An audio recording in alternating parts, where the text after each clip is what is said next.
That was great. Oh, my God.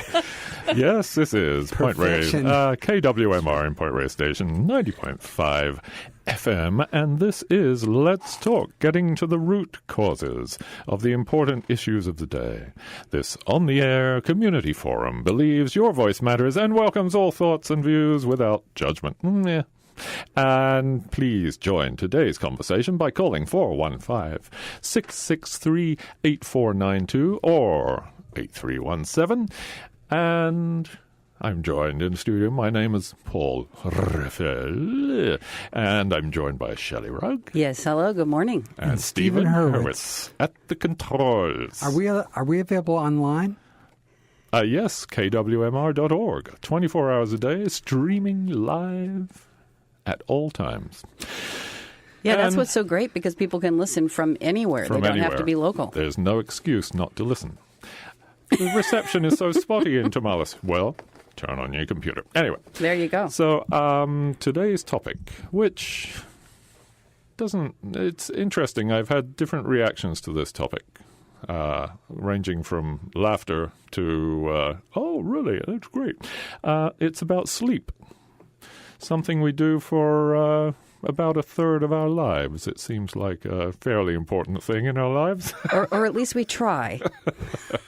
If you're 60 years old, you've spent 20 hours asleep, or at least trying to sleep. Yes, exactly. And I was prompted to do this by a couple of articles I read that, and one was about a visit that was made to a corporate campus in Sichuan province in China by American businessmen. And they had a meeting in the morning, and then everyone broke for lunch at noon. And, 11. They broke for lunch at 11. And then they have nap time after lunch, and everything starts again at 2 o'clock. And everyone is napping in the office. I mean, this is China, so, you know. Could you repeat that? I wasn't paying attention. Tend to regulate Oh, my goodness. things. Napping is a corporate sort of cultural thing in parts of China. In Sichuan province, for example, this article is about this one place. I don't know how common it is. They all have lunch in the cafeteria, and then they all go back to their desks, and some of them clear their desks and lie down on them. Others kind of slump over or back in their chairs. Some are on the floor.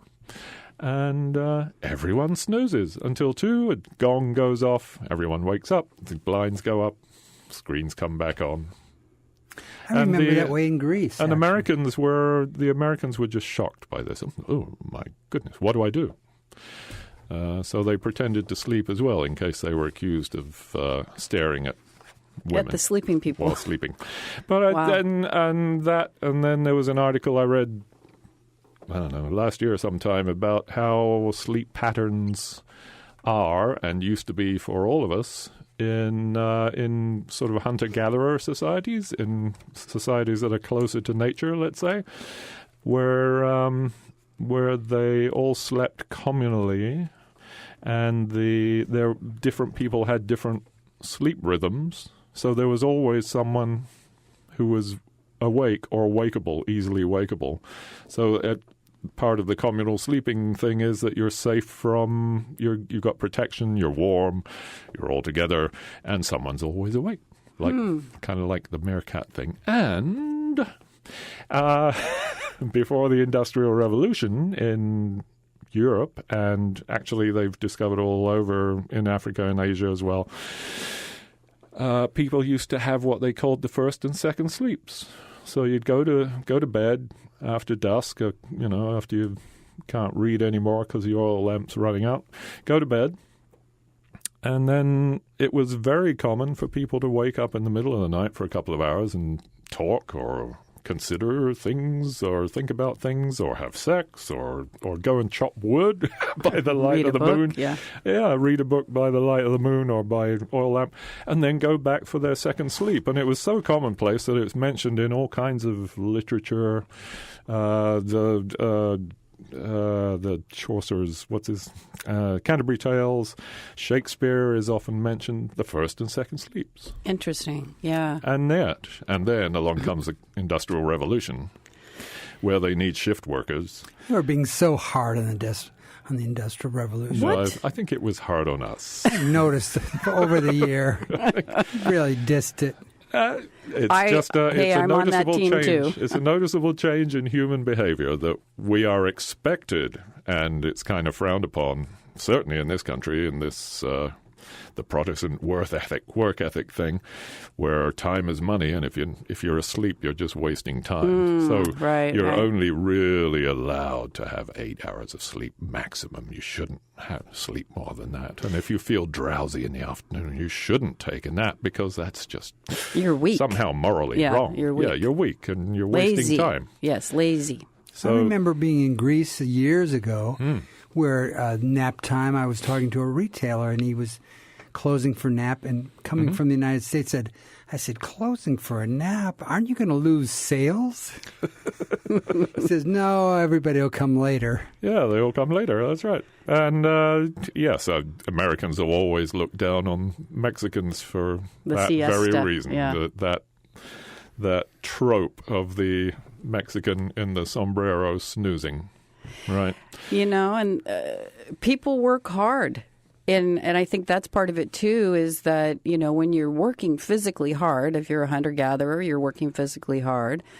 If you're building things, you're working physically hard. And a nap can refresh you. Well, and we have natural rhythms of alertness and wakefulness and drowsiness after lunch. And to be able to flow with people that. People get drowsy. Yeah. And in the afternoon, around 3:30, people, your alertness really drops. And, that's when you're going to pick up the kids or you're taking... and then you're off too on the road, to deal with it. How many accidents on the road are caused by people, not necessarily falling asleep at the wheel, but just going not alert. Yeah. That is the truth. So that's what we're talking about today. Give us a call, 415-663-8492. What do we want to know? I'd like to know your private sleeping life. Well, squeeze me. I think they're introducing that at Foxconn in China. What do you mean? I'm just kidding. People are jumping out. They have a screen to keep people from dying when they jump out of windows. It's so bad. Oh, that's another topic, I think. I know. I was just being facetious. And you say you're not against the Industrial Revolution. So what are you? What kind of sleeper are you? Are you I'm a good sleeper. Big block of sleep? Boom? Yeah, I have no problem falling asleep. It's just head hit the pillow, fall asleep. Do you read in bed? Do you watch TV from the bed? No, we don't have the TV set up like that, but I do read in bed, yes. And when the book starts falling from my hands, I know it's time to turn out the light. But then you'll sleep all night through? Right now, I usually do, but right now I've been waking up, say, 4:30 in the morning, something like that. Yeah. That's a recent thing, though? Say, not really. Do you wake up and then go back to sleep? Yes, I do. Do you want to get into that? Yes, little absolutely. habits? Why not? Okay, this is 8 hours of your life that we're. Yeah. I generally, I'm laying there and I find myself, I'm awake, and I have this ability to know what time it is within 15 minutes generally. So I'll wake up and I'll say, oh God, it's 4:30, and then I'll what I call it rebooting. I'll go take a leak. I'll come back and I've reboot. I'm ready. I go back to sleep in maybe 15 or 20 minutes. Amazing. Excellent. Why? How about you, Shelley? Well, I'm one of these people who we were talking about my busyness earlier or my activities, but I have a lot going on, and so I'll lay in bed and the head is spinning. Thinking about this and that and the other thing. When you first go to bed? you mean, or during the night? Sometimes it happens, I'll wake up in the middle of the night and I'll notice that that's happening. One of the things we do in our household to assist with sleep is eat a cannabis cookie before going to bed. And that works? It helps me a lot. It helps me to just sink into my bed and really let go. And the next thing you know, it's morning. Oh, wow. So that's nice. But when I don't, like last night, I'll wake up and I'm just sort of wiggling, can't get comfortable, something's itching, I'm bugging me, and or I get too hot. Every once in a while I'll have a hot flash, and and then I think I'm never going to fall back to sleep. But then 2 hours later, I wake up and go, I slept for another 2 hours. That worked. But and how long do you put aside for sleeping? I mean, do you normally go to bed at 10:30? I go to bed pretty early. 10. So then and I wake up early. Wake up at 7, 6. So 8 hours. Yeah. I often go to bed by 9 or earlier, unless something I'm attending an event or something. Yeah. Wow. That's early. Amazing. Oh, guess what? Somebody wants to share with us. We have a caller. Let's see who it is. And you are with us. That means that they're on the air. Oh, I'm sorry. That means you're on the air. And you please tell us your name. This is Sally, and I'm doing my favorite thing other than sleeping, which is eating. Because honestly, those are the only two things that I really enjoy, other than sitting in the sun and photosynthesizing. Oh. But I wanted to say that I think that, Shelley, what you were talking about being restless and, having interrupted sleep, and I think some of it is restless mind, but some of it's hormones. Yeah. That's kind of classic, but also that I think that a lot of people are dehydrated.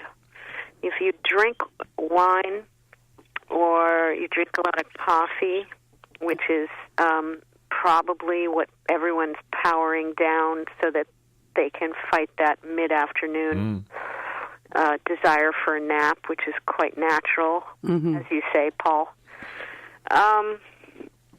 It all, I think, has an effect on sleep. Like if you're dehydrated, you can kind of get that weird restless leg feeling, and because then if you drink water, then you're going to get up and you're going to have to go to the bathroom in the middle of the night, and what that incurs is then a potential bit of anxiety about then being able to get back to sleep. A lot of people are afraid. If sleep is interrupted, that's it. Yeah. So there's a lot of anxiety out there, which impedes sleep, as we all know, in people of all ages, particularly now. But also, I do think that this coffee industry, I mean, everyone loves their coffee, me too, but I think, just as you were talking at the beginning of the show, Paul, I kind of put it together. It's like the coffee industrial complex to get people through that part of the day. And it is so not supported or sanctioned to take a snooze. And I do have a friend who works in, he's a story editor, script reader in Hollywood. That requires just gigantic amounts of brain power and use of the eyeballs, reading and notating and analyzing. And he takes a nap every day in his office in the afternoon, like a power nap, 20 minutes. And he's like the only person I know who does this. Yeah. So I just think there's a correlation there. Coffee gets you through that part of the day, but that might be too late in the day to have that kind of a stimulant. Plus, it's a little dehydrating. Yeah. So you get into this cycle Me, I love to sleep so much. I can't tell you. It's like my favorite thing on earth. That complete letting go. How long do you sleep at night, do you think, on average? If I could, I would sleep 10 hours. Yeah. and still wake up not quite refreshed. Yeah. I mean, I err on the exhausted side. Yeah. And it's kind of a mystery. Because I'm otherwise very healthy. But I do tend to lean towards chronic fatigue or some kind of low-level fatigue, and I like to sleep. And I've had doctors just say to me, just sleep, just do it. Sleep as much as you want. Sleep. And I also want to say that it also is so healing for the nervous system and the brain. Sleep is like the best thing ever. Yeah. Well, 10 hours is you're still a teenager, obviously. That's what's recommended for a teenager. With a hormone patch. That's me. Taking my patch to the prom. Do you guys have a smart meter at your house? Yes, we do. We do. Okay, well, I have this little information sheet here about Mr. Smarty Pants and his friends, the cell phone and the Wi-Fi. It can cause problems sleeping. It can cause fatigue, ringing in ears, headache, learning problems, eye problems, heart problems, leg cramps, and balance problems. Oh. And this is one of the things that, it's something invisible. We don't see it, but we feel the effects. And I don't know about you guys, but I keep hearing more and more people say they have trouble sleeping. Well, it's a huge industry. Yeah. Well, there's a cycle. Nobody gets perfect sleep. Well, what is now regarded as perfect sleep is you sleep for 8 hours as a block, right? I mean, that's what we've all been brought up to. And there's, you kind of feel guilty if you do anything else. It's like, well, then there's... Unless you only need 6 hours, and then everyone, oh, wow, only that's great. 6 hours? But, yeah. A lot of people don't need as much sleep. There are those people who don't need so many hours. My ex-brother-in-law, he is fabulously intense and brilliant and energetic, and he doesn't need as much sleep as I do. I'll tell you that right now. but I take your point, Shelley. I agree with you about all that. MFs and definitely looking at screens is definitely a no-no before you go to sleep. Right. Yeah, it's very upsetting to the eyes and to the nervous system, and I agree. Well, thank you for a lovely show. I'm going to go hang up and do my other favorite thing, which is keep eating. All eating right. and sleeping. We'll talk about that survival. later. Thank you, Sally. Yeah, so, and I am I very rarely sleep the whole night through. I wake up at 3:30, 4 o'clock, and I know I'm going to be awake, and it's fine. I just think about what needs to be done next day. I figure out, if I'm working on somebody's house, and I'll think about what needs to be done. So lay there and imagine it all. Think about other things, terrible things, politics. So you happily enjoy your thinking time. Well, yeah, and then I do word exercises. So I go through the alphabet A to Z, A to Z, and words beginning with A to Z and ending in, for example, ICT or something. And you just go, that's a difficult one. I tried that this morning. I do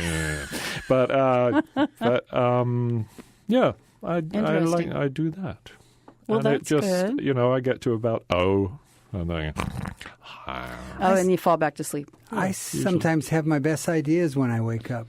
It's all of a sudden, it's like, oh, yeah. Especially that time period between waking up and really waking up. When you're sort of drifting in that little area. I find that's very fertile territory.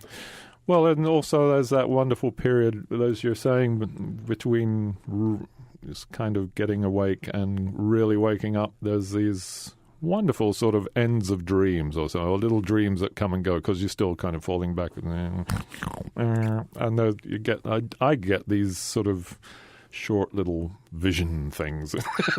Sweet.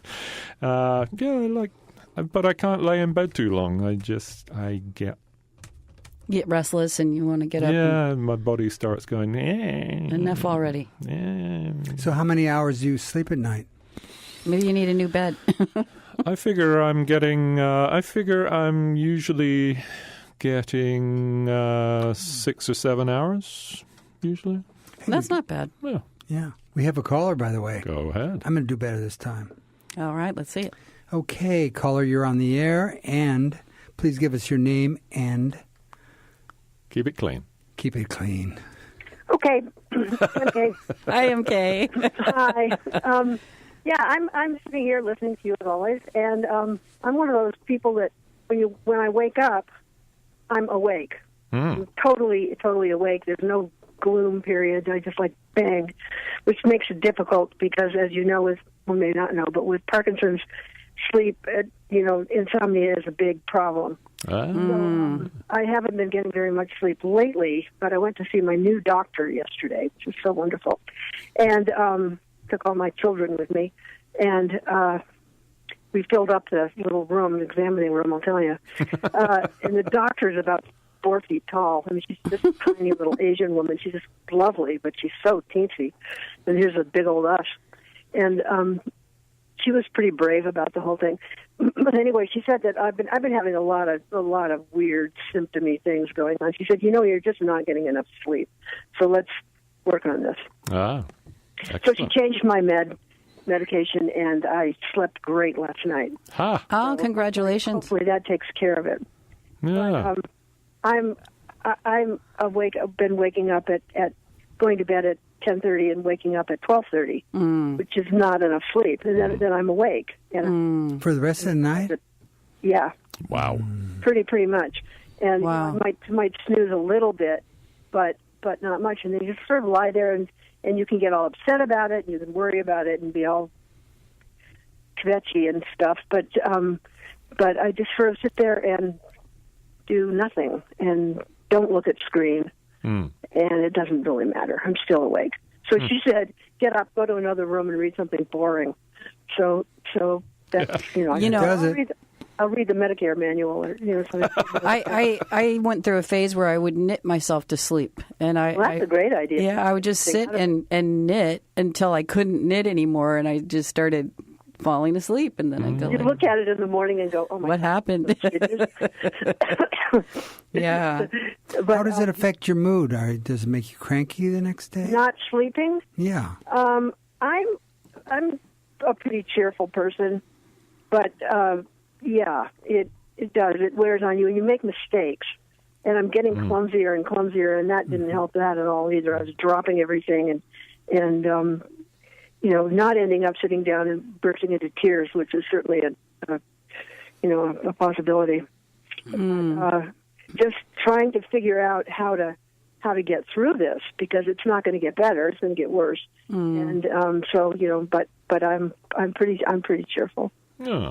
So, but I've always been a really light sleeper.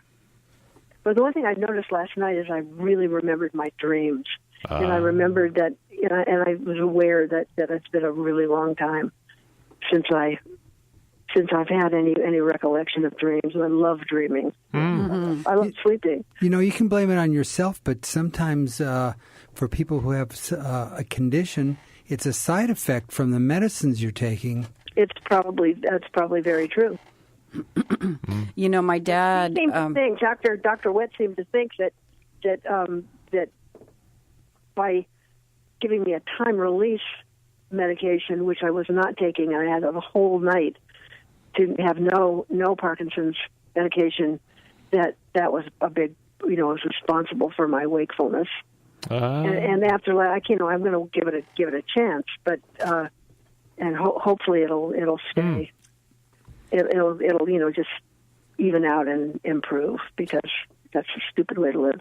Wasn't really accomplishing anything. Just sit around and look out the window. It'll wear you down. Yeah. It 2 hours, 4 hours of sleep. Which is crazy. Yeah. Yeah, and there are people that do struggle with insomnia, and it really does take a toll on your mental health.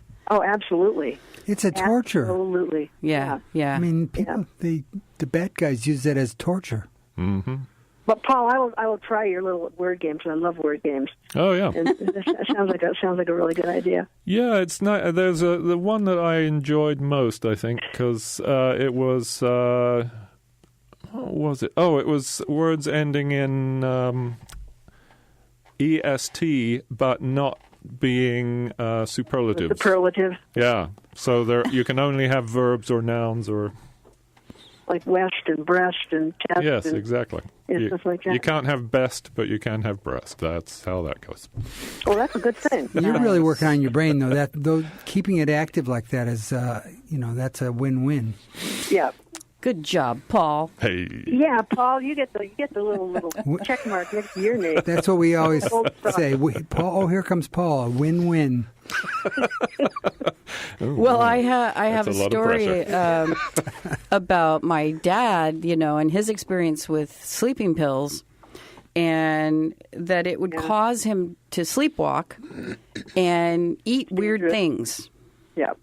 Eat weird things? Yeah, like a jar of mayonnaise or Oh, really? a bottle of oil or something. Hey, you guys. We have another call. Can you hang on there, MK? Sure. Hello, caller. You're on the air. Please keep it clean and identify yourself. Well, my name is Charles, but I'm driving here with Jeff and his cat. Okay. Hi, Charles. Was that Jeff? The cat was... Well, Jeff, introduce yourself. Oh, Cats love cars. We might lose you because of our connection. We might lose you because of the connection, but are you getting good sleep? Oh, there they went. They lost us. Oh, well. Am I getting good sleep? Yes. There you go. Okay, Well, I'll get off. And thank you, MK, very much, and I hope the new regimen works out for you. Oh, gee, me too. Very important. Okay. Yeah, good luck. Bye-bye. Guys, Bye. Take care. Thanks Bye. for calling. Thanks.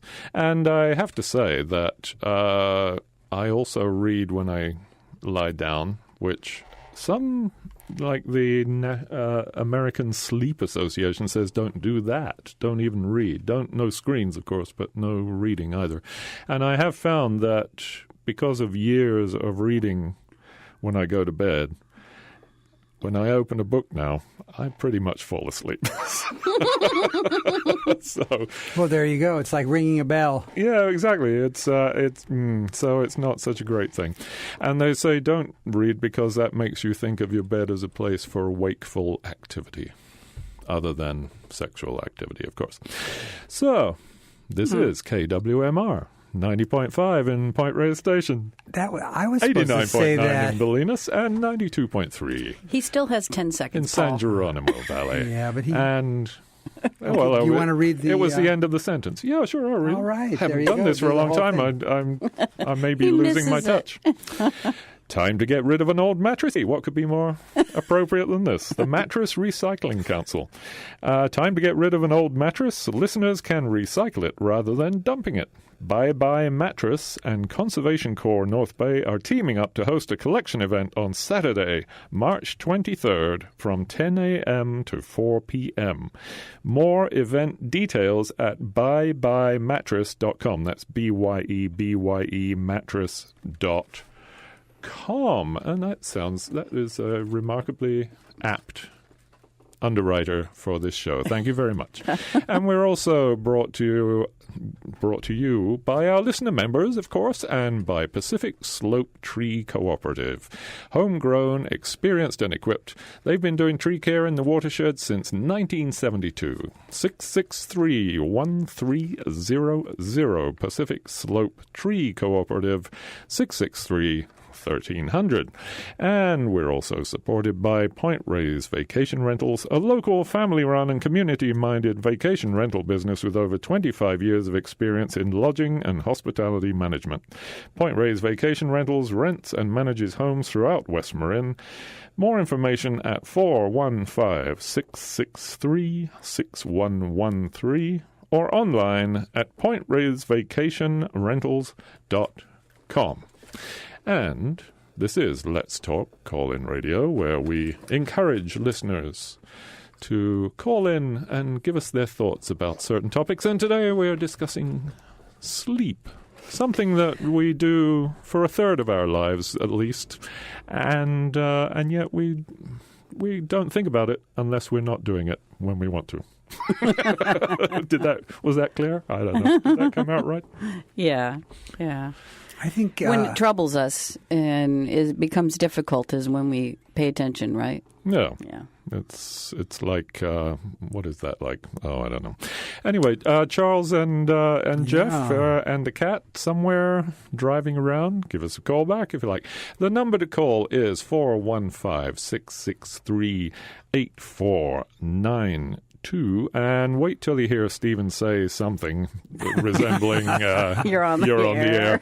And remember to keep it clean if you would. And because we're live on air.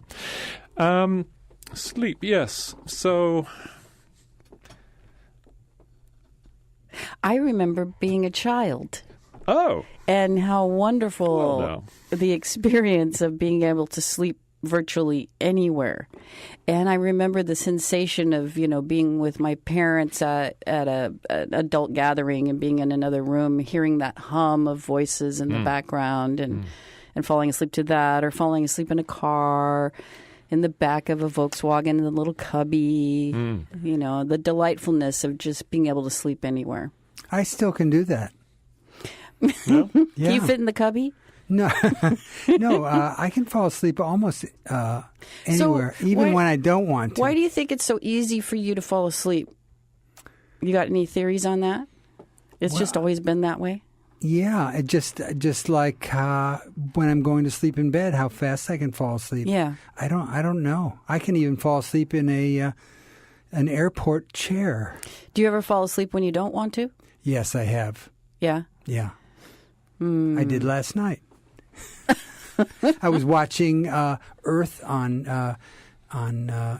the big screen, and I fell asleep during it, and then I woke up and wondered what I missed because it's such a phenomenal program. We have this couch that's like, you sit on that couch in the evening, it's all Forget about over. it. So sleep is a multi-billion-dollar industry worldwide. It should be. We invest in pillows, sleep centers, herbal tinctures, hypnotherapy, sleeping tablets, sleeping aids of all kinds, CPAP machines for people with sleep apnea. Oh, yes, sleep apnea, there's a horrible thing. Seems everyone has it if you talk to the doctor. Anti-snoring devices.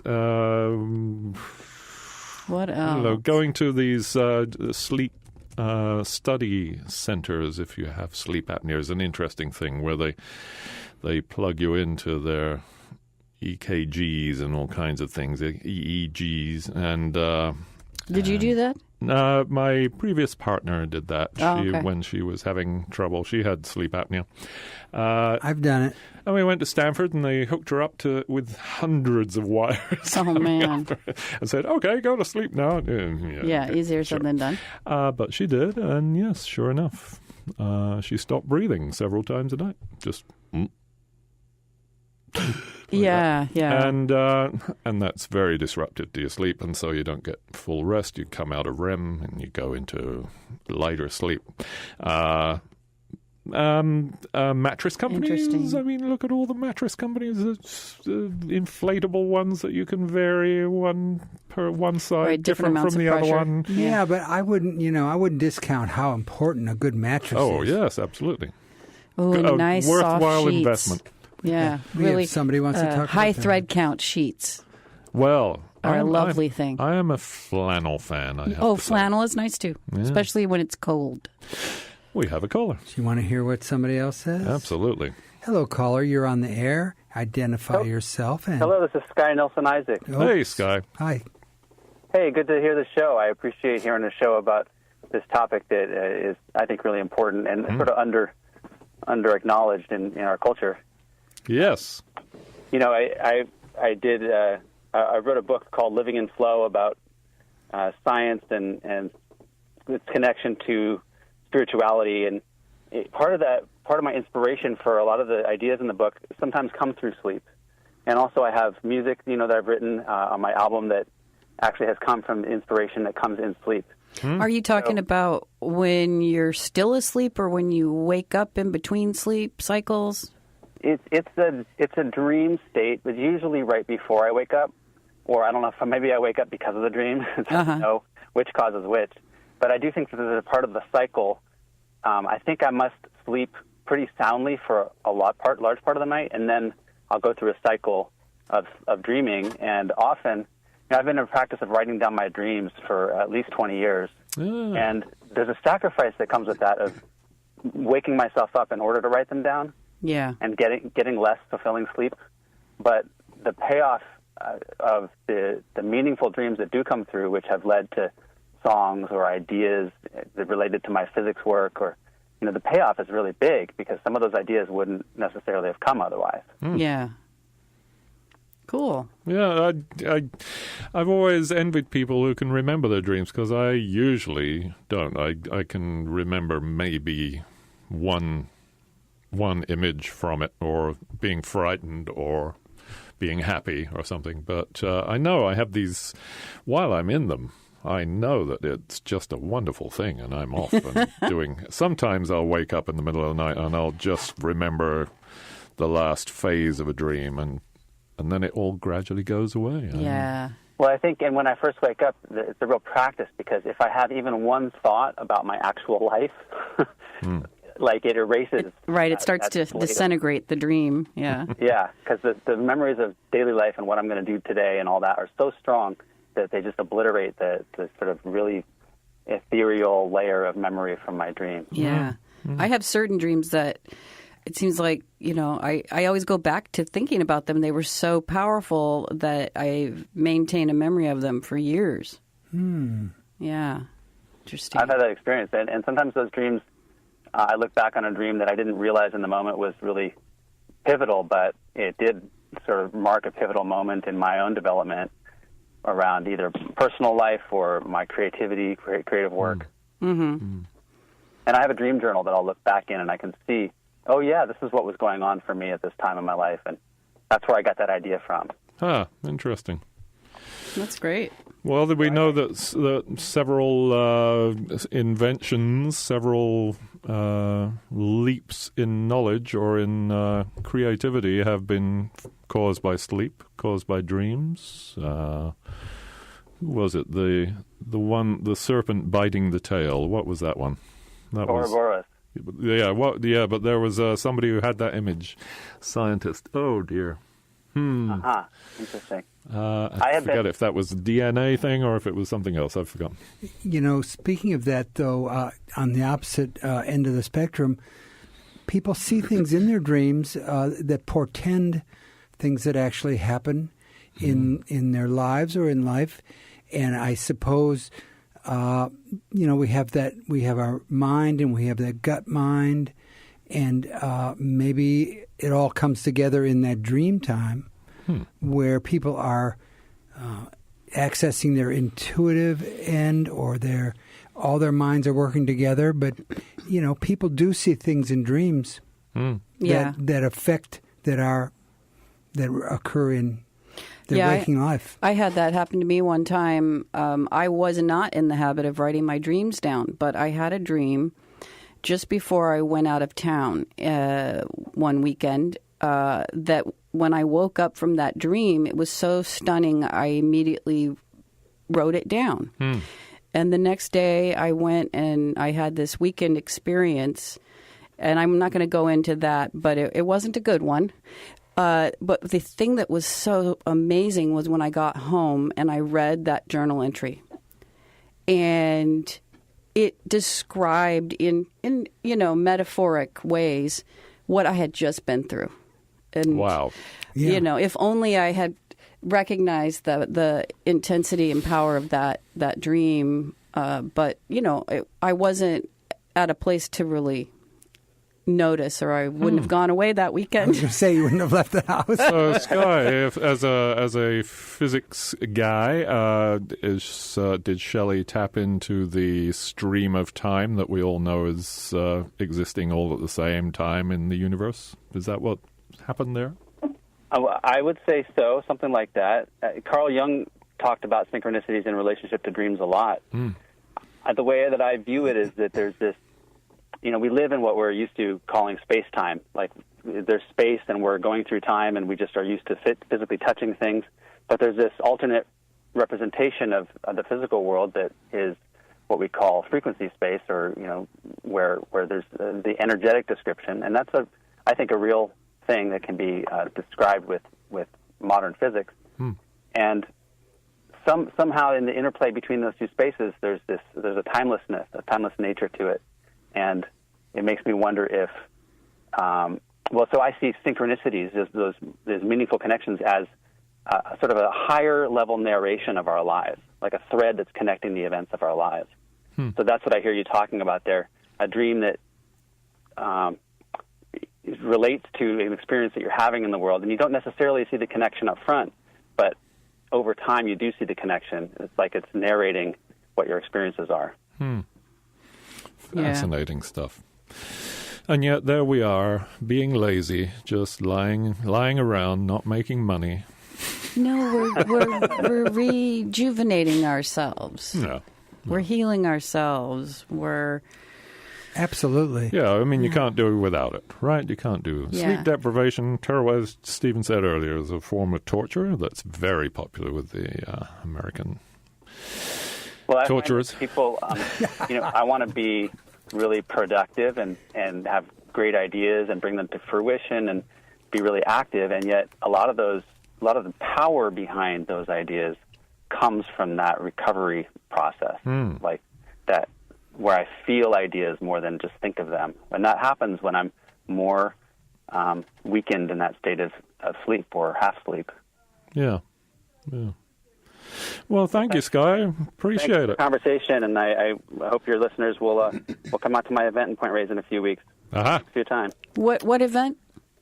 I'm going to be at the Dance Palace talking about my book, Living in Flow. Oh, nice. What's the date? Sunday, April 7th at 4 o'clock. All right. Got it. Thank you, Sky. Thank you. All right. Keep up the show. Okay, bye-bye. Bye-bye. So, stages of sleep. Stage 1. Lightest stage. Your brain frequencies are slightly lower than during the wake time. I think you could get a job doing this. I know. That voice. You are feeling sleepy. I am. Stage 2 sleep follows stage 1. Oh, that's clever. Represents deeper sleep. The sleeper is less able to be awakened. Stage 3 and 4 are progressively deeper stages of sleep. These stages of sleep are called slow wave sleep or delta sleep. So your EEG is much slower, shows a slower brainwave frequency, and it's difficult to awaken. Some studies have demonstrated that very loud noises, sometimes over 100 decibels, will not awaken some people during this period. Wow, this stage of sleep. Slow wave sleep is referred to as deep sleep and is comprised of the deepest sleep of non-rapid eye movement sleep. So REM sleep is the one where you dream. And you're supposed to, your muscles are supposed to be paralyzed during REM sleep, so as a way of not injuring yourself or others around you, so that you can't react in your swimming or running or. And I have to say, I have in the past, although it hasn't happened recently, I have in the past. Luckily, I was usually lying on my side facing the wall next to the bed. I would have a sort of a scary dream or catching a ball or kicking someone or something, and I would kick the wall. So that was an example of REM sleep, dreaming and not being paralyzed. And if I'd been facing the other way, my partner might have been injured in some way. So that's why you're supposed to have sleep paralysis in REM sleep. I've had a couple times where I went into sleep paralysis, but I was still awake. Has that ever happened to you? No, but I've heard about that on the Art Bell show on Coast to Coast, where they talk about sleep paralysis, and they theorized that it was caused by spirits coming into the bedroom. Well, that's how it was really interesting. Leaning over you. The couple times it happened to me, the sensation was very interesting. It was like this kind of whoosh over my body, and then this feeling of sort of pressure on me as if someone was laying on me. And struggling to move. And you couldn't. And struggling to say, hey, to scream, vocalize. Couldn't vocalize, couldn't move. But you were awake. Yeah. You're sure you were awake? Well, I was recognizing what was happening, and then once it went away, then I woke myself up and thought, what happened? Yeah. And that is the first thought is, oh, a ghost sat on my chest. Yeah. And I've seen that in paintings. We have a caller. We do. Hello. Hey, caller, you're harnessing the power of radio. Who are you? And keep your language. This is Johnny Moore calling in. Johnny. Hey, great topic, by the way. Thank you. I was kind of, first of all, the last thing that was talked about was like how sometimes you're stiff after you sleep really deep in deep REM. I've noticed that, and it takes me a little bit to get out of that. One of the things that I've been practicing over time has been sleeping on my back.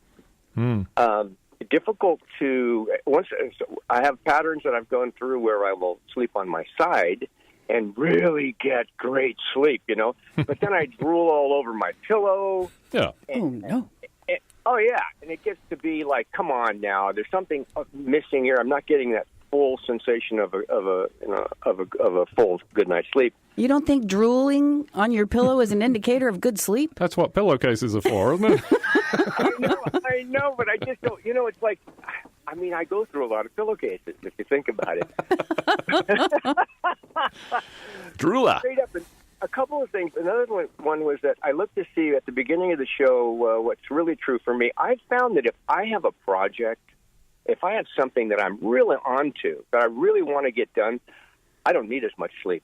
And I can actually get up early and stay up, and then in the middle of the morning, I might think I need a nap because I got up too early. But fundamentally, I think if we've got something in front of us, it's really, really important. Really, we want to get our teeth into. Yeah. That sleep kind of takes a second stare to. Would you, depending on the situation, but would you have felt comfortable taking a nap when you felt like it? Excuse me. I just went to sleep. Drooling into the phone. Oh, nodding out. Could be bad for the electronics. Isn't that the truth? Actually, I like the idea about power naps, and I learned to do that working, when you work at a desk someplace and you're just losing it. I think that the truth about these things is that it's really it's an individual experience, but if you hear about it and you try it yourself and it works, then you get to own it. And I have found that I can go to sleep and a quick power, if I close my eyes for 2 minutes, it stops at some sort of a weird thought stream that's going on that kind of derails me from going down the tube, so to speak. Providing I'm willing to take the breath, do a couple of cleansing breaths with my eyes closed, my feet and tentacles seem to get out of the mire quite in some way. Tentacles. Interesting. I am not a napper. I can't do naps. I'll if I take a nap, I wake up feeling really drowsy, groggy. Yeah. And it just stays. I stay drowsy, and then then it's time for coffee. I recommend adding sugar to that, by the way. Yeah, there's auto-suggestion, too. Now, the other one is that I assign myself, I point my finger at my own face, and I say, you will wake up alive and refreshed. And then I close my eyes, I go into that. Now, there's only two things that are going to happen. I'm either going to wake up alive and refreshed, or I'm not. Oh, you're not. 50-50 chance. Insight. We're getting insight.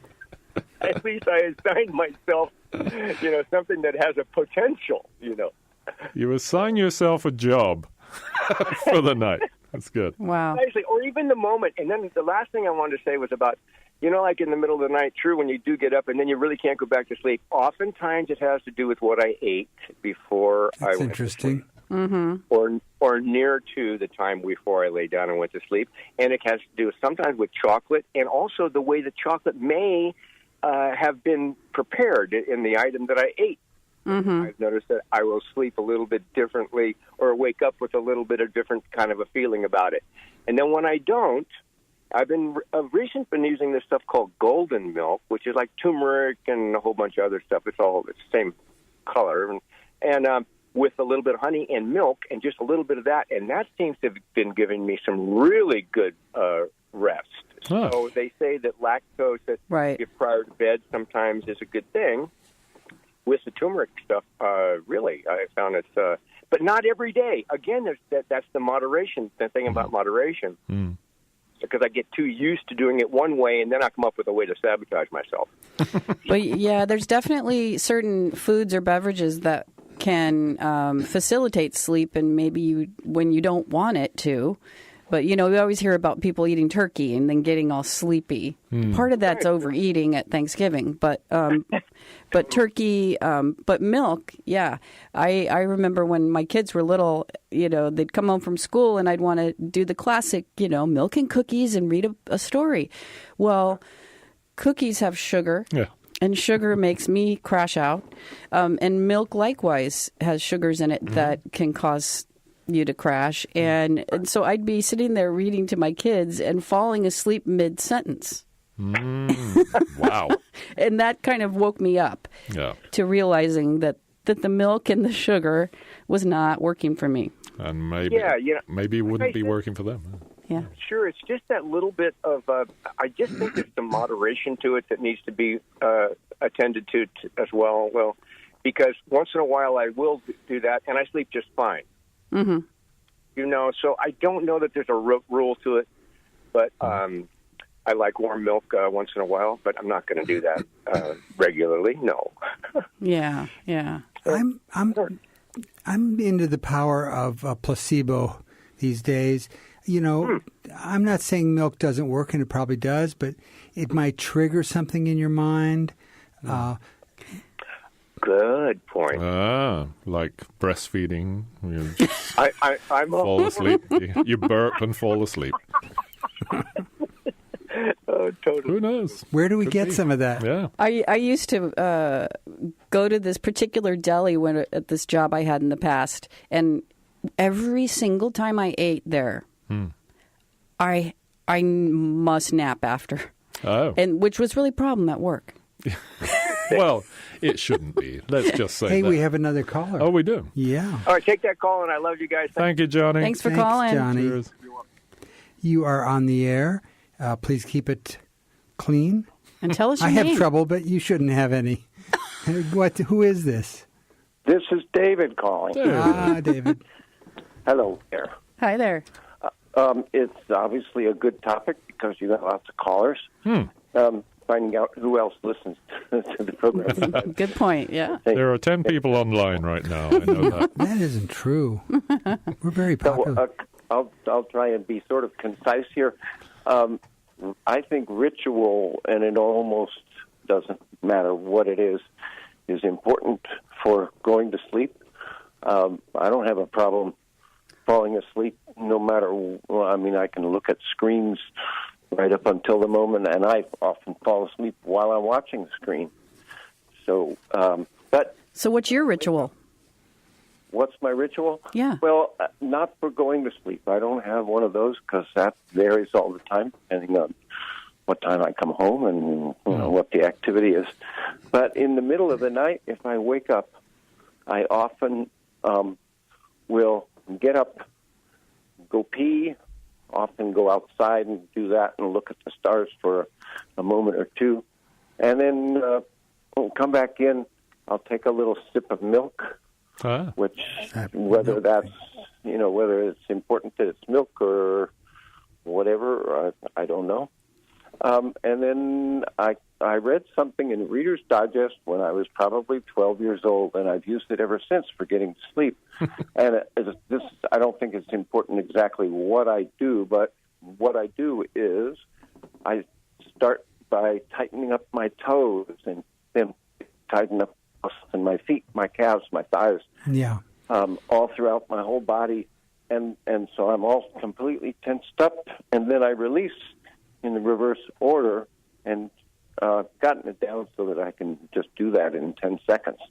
But it's the ritual part of it. And then I will just meditate, focusing on my breath, counting my breath, and just try and keep all other thoughts out.